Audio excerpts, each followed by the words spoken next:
Cena de despedida, Edward com Bella na floresta no monólogo. O que aconteceu com Jasper? Não foi nada, Edward. Nada. É razão. Exatamente o esperado. Fala mais Você alto. prometeu. Bem, você prometeu que ficaria.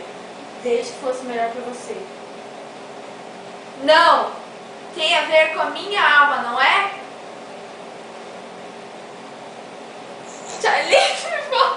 Charlie, Charlie. Você me falou disso. E eu não importo, Ada. Não me importo. Você pode ter a minha alma. Não a quero sem você. Ela já é sua. Bella, não quero que você venha comigo. Não. Não me quer? Não. Bom, isso muda tudo. Deixa eu melhor que ela. E é claro que sempre amarei. É você.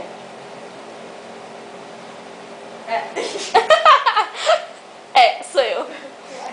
É claro que sempre amarei, de certa forma.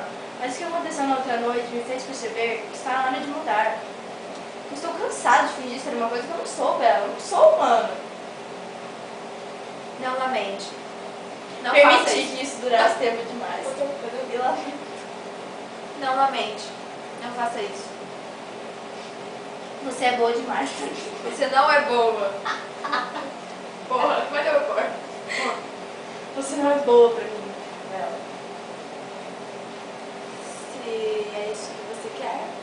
Mas gostaria de lhe pedir pelo menos mais um favor, se não for demais. Nossa senhora, muito triste. O que quiser. Não cometa nenhuma imprudência, Ah, não. nenhuma idiotice. Entende o que eu estou dizendo? Gente, peraí, que luz que vai ser de sua vida? O quê? Ai, que nojo. O que ela falou? Que coisa de dissolver. Atrás de dissolver, não perderei. Mas... Quebrou o clima da cena monótona e triste. Peraí, já volto. A gente tinha que fazer um ensaio, sabe? Treinar, decorar as falas. Você no livro aqui, porque você fica se perdendo essa merda. Vamos trocar e fazer uma cena no Twilight? Agora? Não, Nossa. Voltando. Nossa, gente, Voltando à tomada detalhes. não cometa nenhuma imprudência, nenhuma idiotice. Entende o que eu tô falando? Estou pensando em Charlie, é claro. Ele precisa de você. Ah, esse pode ser você. Vou me cuidar. E em troca, vou fazer uma promessa.